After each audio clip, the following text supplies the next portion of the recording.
안녕하세요. 제도권 주식 분석입니다. 내일 선물 옵션 동시 만기일입니다. 매매 포인트가 어떻게 되는지 한번 살펴보고요.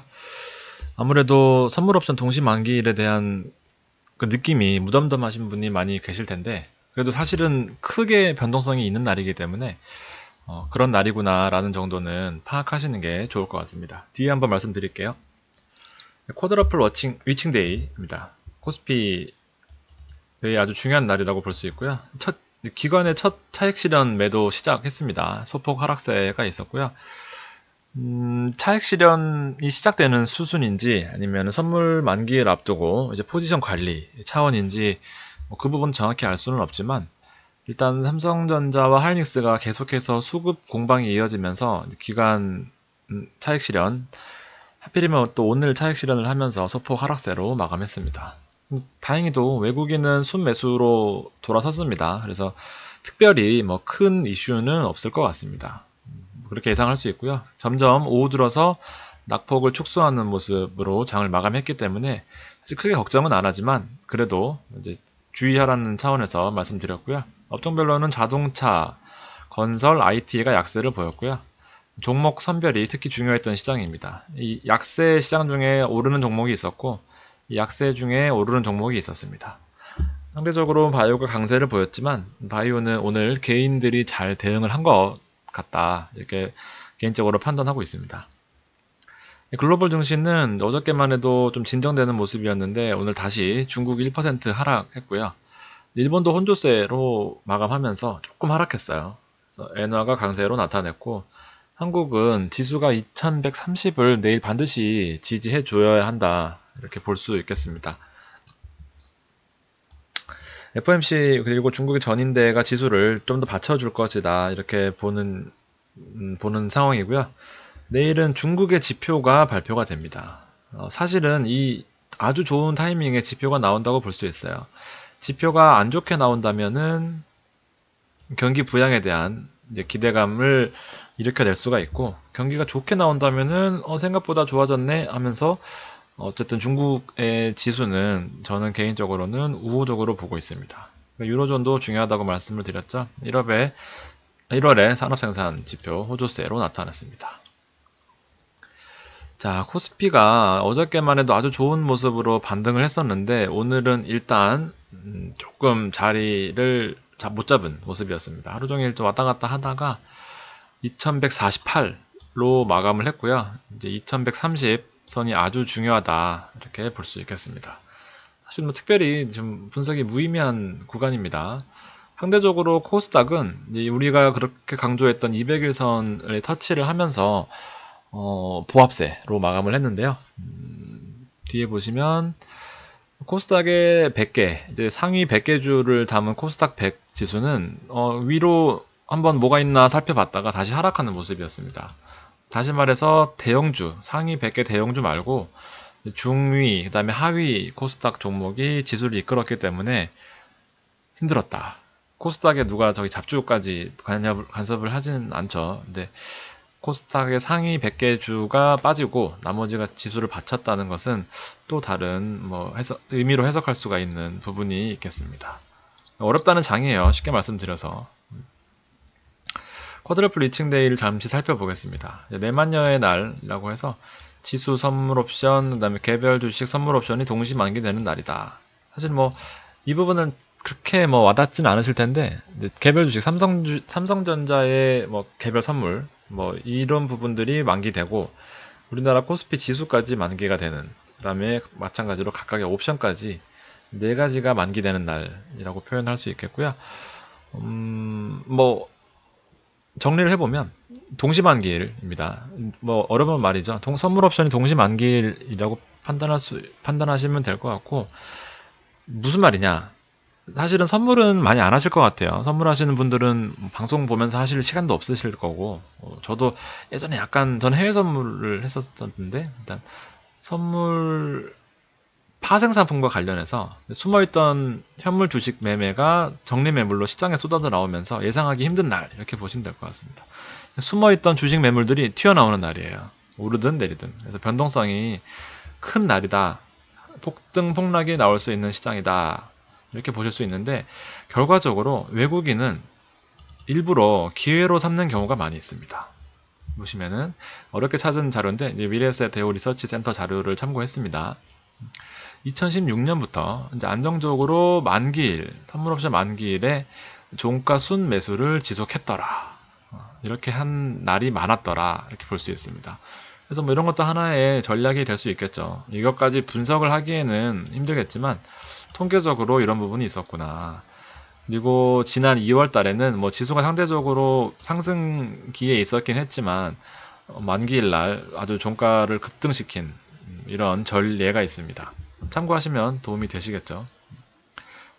어쨌든 변동성이 커지는 날이다. 이렇게 보시면 될 것 같고요. 2월 14일이 이때가 만기일이었는데 큰 폭으로 상승했습니다. 시장의 트렌드는 어쨌든 상승 국면에 있다가 하락했음에도 불구하고 큰 양봉 기둥이 나오면서 종가의 변동성을 위로 이끌어냈던 모습이고요. 그 이후에 3월 달에는 급격하게 하락을 했습니다. 요것만 봐도 3월 우리 2주 동안 얼마나 힘든 장에서 주식하고 계신지 판단이 되실 수 있을 것 같아요. 종목은 오늘은 셀리버리였었죠. 이제 이틀 연속으로 저 셀리버리 단타를 치고 있는데 이거 보시면 아시겠죠. 제가 지난 방송에 했던 2분, 5분 내에 단타로 마무리해야 되는 2분봉입니다. 하나가 2분이겠죠. 두 개가 4분이고요. 2분 내에 마무리하는 게 통계상, 경험상, 확률상으로 높았다. 이렇게 아주 좋은 차트라서 제가 하나 갖고 왔고요. 계속해서 흐름은 좋은 것 같아요.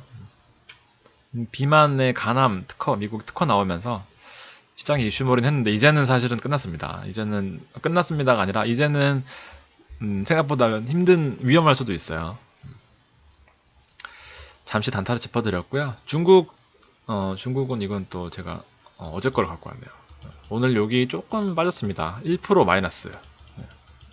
집중력이 흐트러진 모습 죄송합니다. 1%가 빠졌네요. 빠졌습니다. 이걸 왜 이렇게 했지?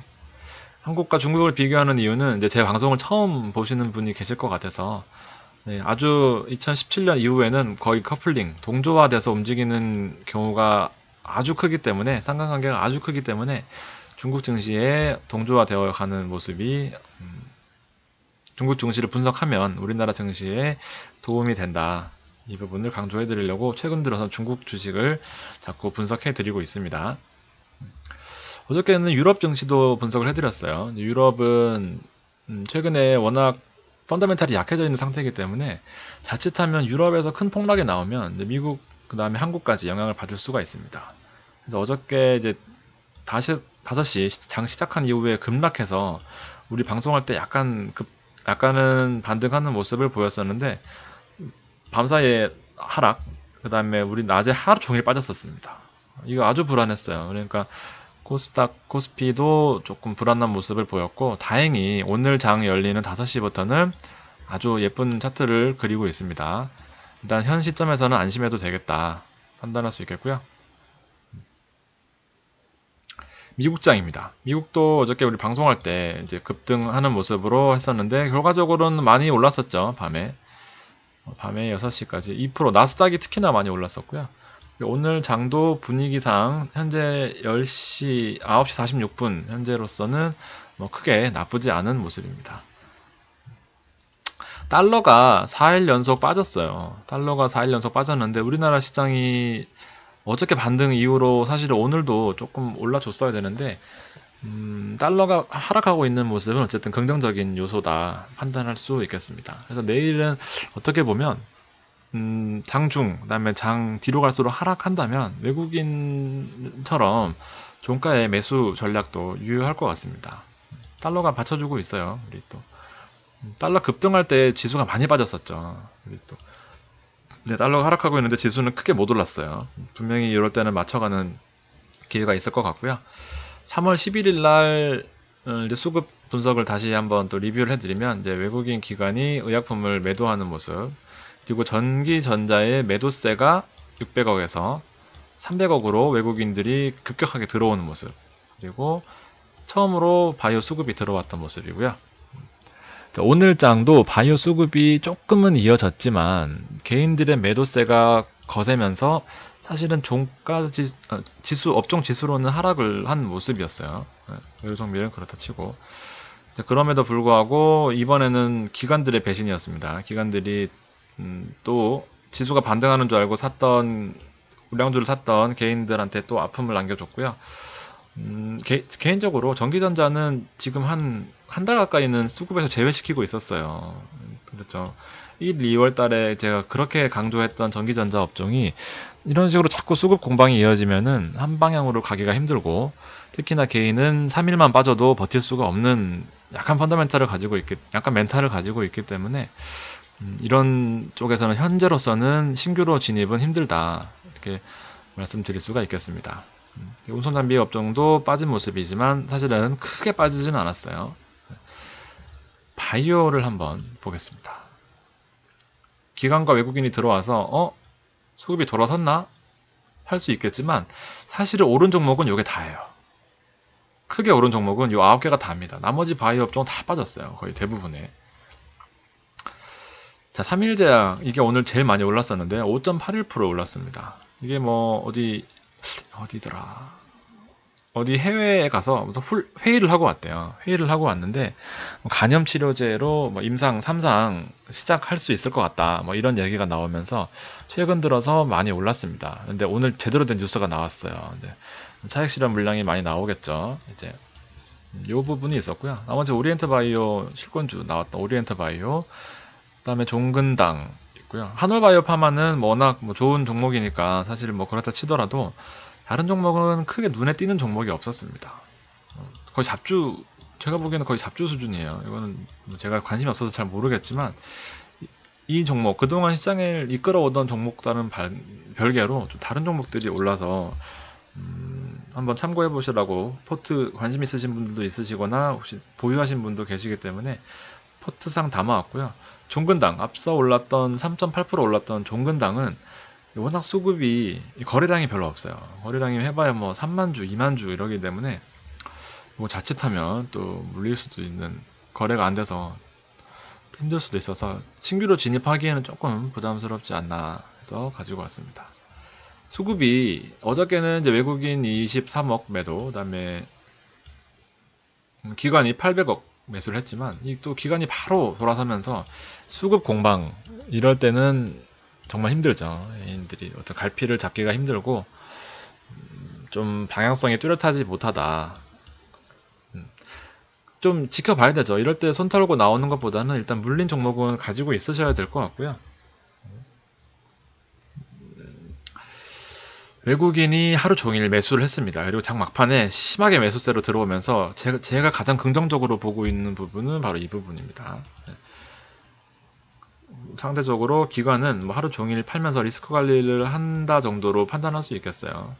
코스닥은 샀으니까 뭐 급격하게 어떤 펀더멘탈이 내일 바뀔 것 같지는 않습니다. 그 부분을 잘 파악을 하시고요. 그래서 기관이 상위 매수에 있는 것은 셀트리온 헬스케어가 계속해서 담고 있어요. 셀트리온 헬스케어를 많이 담는 모습이고, 바이오가 상대적으로 많이 보이죠. 왜냐면 다른 종목은 안 샀거든요. 다른 종목 안 샀어요.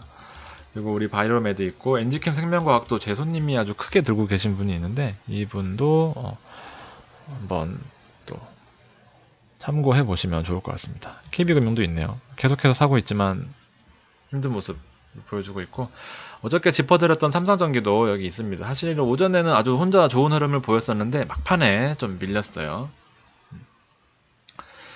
외국인이 팔고 있는 거는 요 KB금융이 바로 팔고, 전기까지 팔고, 현대차 많이 팔았고요. 신라제는 아주 거의 툼에 나왔습니다, 오늘.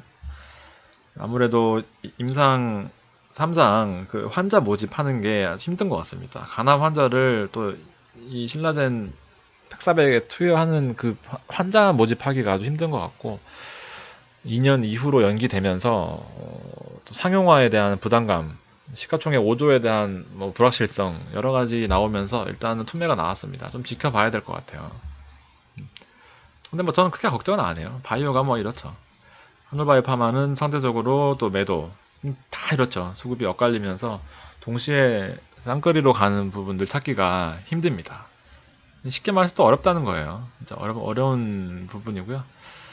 하이닉스, 전자 사고 팔고 이러니까 정말 뭐 한 가지로 과감하게 말씀드리기가 아주 힘든 시장이다. 하이닉스 보세요. 샀다 팔았다 하면서 뭐 외국인 기관 주고받고 물량도 크고 안정적으로 대형주 사서 좀 투자를 좀 재미있게 해보고 싶은데 거꾸로만 가는 거예요. 그래서 이렇게 신규로 이렇게 하시면 안 됩니다. 타이밍이 전혀 안 맞았어요. 삼성전자 살 타이밍이 아닙니다, 지금. 그러니까 이쪽 부분은 근데 뭐 손절하거나 뭐 그렇게 하시는 힘드실 것 같고요. 어쨌든 좀 때가 오기만을 기다려야 된다 이렇게 볼 수 있겠습니다. 상대적으로 삼성전기는 저는 이 새로 들어온 기관의 물량에 주목을 하고 있어요. 외국인이 그동안 그 MSCI 중국 지수 편입에 확대를 하면서 계속해서 IT 업종, 대형 IT 업종의 물량을 많이 내놓고 있는데 삼성전기가 새로 이제 그동안 많이 팔았으니까 또 싼 건 담아야 될 거 아니에요. 공매도 줄어들면서 저는 기회가 있다고 봤습니다. 그래서 오늘 흐름이 나쁘지 않았는데 오후 들어서 조금 빠졌습니다. 95,000원 가진 않겠죠. 사실 저는 개인적으로 95,000원 오면 비중을 좀 크게 싣고 싶은데 고민을 해봐야 될 것 같습니다. 그래도 반등한다면 저는 삼성전기가 조금 가능성이 있다 이렇게 보고 있고요. 나머지 관심 종목 가볍게 또 짚어보도록 하겠습니다. 이미 16분이 지났고요. 신라젠 참 드릴 말씀이 없습니다. 참 신라젠 이것 때문에 날린 기회비용이 참. 셀트리온 헬스케어는 좋은 모습을 계속 보여주고 있고요. 상대적으로 셀트리온 이제는 뭐 하도 자주 반복해드려서 제가 스탠스가 확 바뀌거나 그러진 않아요. 잘 스탠스가 확 바뀌거나 그러지 않는 이유가 어느 정도 예측하고 그 부분은 이렇게 갈 것이다 라고 예측을 하는데 잘 맞으니까 안 바뀌는 거예요. 또 근데 갑자기 펀더멘털이 바뀌면은 또 제가 짚어드리도록 하겠습니다. 이 3총사 그리고 4총사 바이오 신약에 대한 4총사는 제가 편입해 놓으면 아주 계속 좋은 흐름을 보여줬어요. 파메핀도 그렇고 마에 9만원을 저는 못 뚫을 거라고 생각했는데 91,700원까지 갔었습니다. 아주 효자 종목이에요. 효자 종목 두 번째 30만원대 뚫고 올라가더니 또다시 상승하는 모습을 보여주고요. 여러가지 이슈가 많이 있습니다. 역하시는 분들도 계셨는데 뭐 빠질 수도 있겠지만 일단은 기본적으로는 좋게 보시는 게 정신건강에 좋아요. 무조건 안티 쪽으로 하시다 보면은 하시는 분이나 그 보는 사람이나 둘 다 피곤합니다. 일단 기본적으로 관심 있는 종목은 애정 있게 봐주셔야 종목도 올라가는 경우가 많고요. 네, 이 두 가지는 잘 판단하시면 좋을 것 같습니다. 나머지 짚어드릴 거는 이 미세먼지 하츠가 계속해서 단타 기회를 줘요. 또 아무래도 날씨가 영향을 많이 받겠지만 우리나라 지금 현재로서는 최대 화두기 때문에 계속해서 단타를 기회가 주어질 것 같고요. 우리 요 S10 최대 수혜주 이 두 명의 친구들은 계속해서 좋은 모습을 보여주고 있습니다. 장 올라올 때 많이 올라온다는 얘기예요. 이 두 친구들은 얼마나 긴 시간을 횡보했습니까? 하나투와 마찬가지로 수익 구간 뭐 5% 이상 넘어간 것 같습니다. 이제 요거는 잘 보시고 매도하시면 좋을 것 같고요. 우리 LG생활건강도 좋은 모습 보여주고 있고 완전 이제 다른 행보를 가고 있죠. 아모레퍼시픽이 아무리 업계 1위라고 해도 또 포트폴리오가 다양하지 못하기 때문에 LG생활건강이 밀리는 모습. 파라다이스도 바닥권에서 열심히 노력하고 있네요. 호텔신라는 이제 매도권에 왔습니다. 그동안 계속 들고 계셨던 분들은 뭐한 74,000원대였으니까 한 15% 수익 나셨겠네요. 그래서 9만원대 해서 원저리에서 매도 지금 권하고 있습니다. 이거는 위험만 뚫고 가기는 힘들 것 같아요. 그리고 SL 있고 현대차 있고 SL과 현대차가 정반대의 행보를 보였습니다. 제가 동시에 두 개를 추천했는데 LG전자는 계속해서 좋은 흐름 보이고 있고요. 디스플레이는 뭐 이 정도 조정은 크게 의미를 두지는 않습니다. 개인적으로 SL을 비중을 많이 실었어요. SL 제가 추천해드리고 나서 아주 좋은 흐름을 보여주고 있습니다. 지인도 많이 추천했고요. 덕분에 저도 인지도가 좀 올라가는 계기가 됐을 거라고 보고 있습니다. 오늘 너무 많이 올랐어요. 또 분석은 제 지난 방송 보시면 있고요.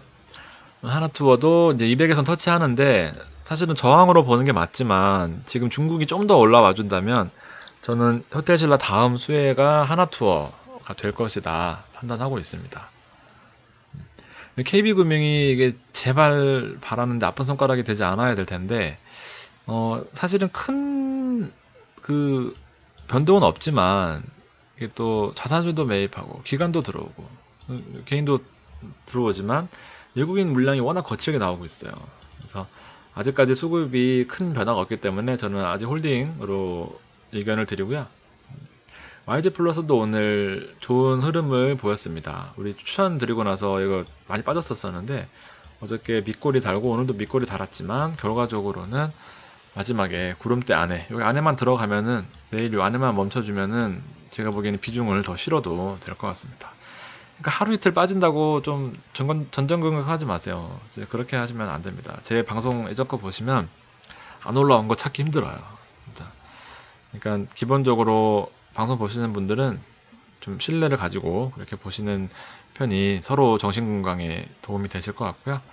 이제 오늘 마지막입니다. 근데 내일 상장하는 드림텍 있고요. 모레 상장하는 미래세 벤처투자. 이 미래세 벤처투자가 사상 최대 경쟁률을 기록을 했어요. 뭐 무슨 내용인지는 검색 한번 해보시고요. 미래세 벤처투자가 아니다. 참. 이지케어텍입니다. 이지케어텍. 이지케어텍이 22일 날 상장을 하는데 이게 서울대 병원이 40% 비중을 가지고 있어요. 40% 지분을 가지고 있어서 이 병원의 그 병원 플랫폼 시스템을 환자 원스톱으로 그런 시스템 만드는 회사인데 공모주 2019년 공모주의 최대 지금 기대주입니다. 경쟁률이 사상 최대로 나왔고요. 어떻게 될지 저도 궁금한데 이 부분도 분명히 유심히 보시면 공모주 상당일 날 또 기회가 있을 거라고 생각합니다.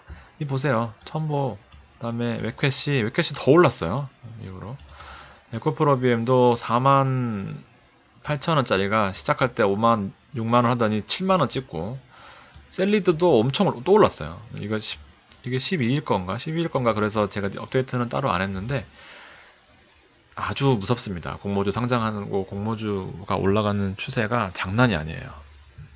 그러니까 관심 있게 보시면 장이 어렵더라도 또 여러 가지 기회로 또 타결을 해야 되겠죠. 좀 체력이 빠져서 이제 고민입니다. 여러분도 체력 관리 잘 하시고 수익 많이 내시고 14일 그리고 15일은 변동성이 아마 좀 커질 것 같습니다. 리스크 관리 잘 하시기 바라겠습니다. 감사합니다.